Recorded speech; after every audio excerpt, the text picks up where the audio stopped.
once a Liverpool legend. He played 586 games for different clubs and scored 165 goals. It's not something easy to do. If you know you're playing in the English Premier League. It's a league that we all enjoy here in Kenya. And, it's not easy to score 165 goals. But I don't want to go more into, scoring goals. Let's just talk to the man himself to tell us more about, how he's been in Kenya, what he came to do, and, his view on African football and Kenya as a whole. Welcome, John. Thank you very much. Nice to see you. First and foremost, Kenya, you came on Friday evening. How's it been? It's been hectic because, of course, I came on Friday evening and today's Saturday afternoon, and we've done lots of stuff. There's a cocktail party. I was at the stadium today, whereby one lucky team is going to get to go to Anfield. The winning team is going to get to go to Anfield to play against, in the Standard Chartered Trophy, against teams from South Korea, Vietnam, Singapore, Nigeria. There's about 20 teams who are going to be there. I'm surprised that you don't have a team there. We have a team. I saw them leaving. I think they got knocked out in the first round. They're coming home early. No, that's not true. No, they're doing okay. They're doing okay. Probably about our team. It was the one that won the first edition. All right, okay. Yeah, some of my colleagues. And you're not in the team? I have to be doing this, so okay. I'm not in the team. You got your priorities right. But it's good to be here. And of course, I'm leaving tonight because there's a cup final tomorrow, and I have to get back for the cup final.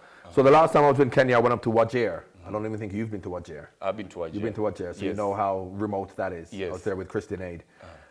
So this is really the second time I've been, but I'm not here for long enough. I'd like to, if you invite me back, I'd like to come and spend longer so I can experience more of the country. Probably we'll get to have you here another time for a longer period. But the English Premier League, most Kenyans are, they're interested in the English Premier League. It's the most watched league here in Kenya. And, they will want to know, you played in England. How does it feel? Well, football is football. Football for me, regardless of whether I'm playing in the Premier League or whether I was playing as a young boy growing up in Jamaica, or as to whether I was playing for England in World Cups. Once you're on that field and you're playing, you look at the passion of the fans. And the passion of the fans is the same everywhere. So, of course, the Premier League, now you're playing in front of full houses, in front of 50, 60,000, and the whole country is football crazy. But that's no different here in Kenya. Because in Kenya, everybody watches football, maybe the Premier League, maybe Barcelona. I'm here at the Standard Chartered Trophy, and we were coaching some young girls and boys today who love football. The passion they have for football is the same passion that they have in Europe. Football is the same all over the world. The difference is the opportunities you get. So the opportunities in the Premier League are greater, even for the young players in England. But in terms of the passion and the love people have for football all over the world, it's the same. It's good that you've spoken about, you were with some young group of young children, getting to know them. What did you see in them? What I saw in them is what I see in my own children. What I saw in them is what I see in children who play football all over the world. In Brazil, in England, you see. You've spoken about perception. Is there a difference, in terms of levels when you look at the way football is played in Africa, and then you compare it to probably Europe? You came from the Jamaica, Caribbean, and other parts of the world. When you look at the talent of children aged between 7 and 12, there is no difference. They've got the same qualities. In Brazil and England, all the kids are the same. The development of the players between 12 and 18 in Europe is better because there's more infrastructure, there's more of an environment conducive for them to improve. Whereas I suppose growing up in Jamaica, and I suppose growing up in Africa as well, at 12, 13, 14, maybe you have greater things to worry about, like trying to help your family to eat, rather than concentrating on football. So therefore, I think that you see a difference in them between the ages of 12 and that's because of the environment they live in. But up to 12, 13 years old, in terms of the ability that they have, it's exactly the same. You spoken of Wanyama and Divock Origi. The qualities they have, do you think, like Kenya may in the future get more stars into the English Premier League and the European leagues? Well, first of all, I think that Kenyan football has to develop to give, because as West African football has developed, where you got these young West African players who move to Europe at 13, 14, 15, and then they improve, and then they come back to help their countries play. I think that's what happened. You have to look at these your best young Kenyan players to get them into Europe, to get them into academies in Europe, and then once they get older, and once the perception has changed about, you get scouts coming down to Kenya and East Africa rather than just going to West Africa. But that's going to take time. It took West Africa 10, 20 years for that to develop. Of course, Wanyama and Divock Origi now have been around for the last 2 or 3 years for people to sit up and take notice. So it's not going to happen overnight. But if people have enough desire and determination to do it, they will. Good that you've mentioned desire and determination. Probably there's something that has been, the talk of football for a while now, corruption that is eating into football. What are your thoughts? Well, I'm not a politician, and a lot of people talk about FIFA destroying football. They're giving FIFA too much credit. Good FIFA or bad FIFA, football can't be destroyed. I was in Rwanda just after the genocide promoting pre-con reconciliation between the Hutu and the Tutsis, and you got Hutu and Tutsi football kids playing together. They didn't even heard of FIFA. They don't know. They haven't even got TVs. I've been to Iraq, Afghanistan, young kids playing football. That's what football is. Football is the passion that people have for football. The politics is something else. You need good governance. You need good people in charge to run it because they're making a lot of money. But in terms of it taking over or paying too much importance to it in terms of football, it's impossible. It's impossible. So I don't know much about Infantino. I'd like to trust him and feel that he will carry FIFA forward, and I'm sure he will, because I think that it will take a new direction. But I think that with or without FIFA, these kids here in Nairobi and the kids in Jamaica and the kids all over will still love football, still want to play football. So football can't be destroyed. It's going to be on a better footing now if the corruption isn't there. But as I said, I'm much more interested in what goes on the ground. On the ground. Before you came to Kenya, when you got the invitation, had you ever watched about the Kenyan League, the Kenya Premier League? No. As I said, I don't know. I know much more about West African football. I work for Super Sports in South Africa, and I do the Champions League. So I know about South African football and West African football. So I don't know much about the Kenyan League. As I said, Victor Wanyama. Are you interested? Yes. So how long we got? You're going to tell me about it now? No, probably, when you come back. When you come back. Of course, I'm always interested in football. Football all over the world. And I know that football all over the world has got the right, passion that people have for it. It needs the right infrastructure, and it needs to be developed in the correct way to help the youngsters to fulfill their dreams of being footballers. Maybe not even in Europe, but for a Kenyan team.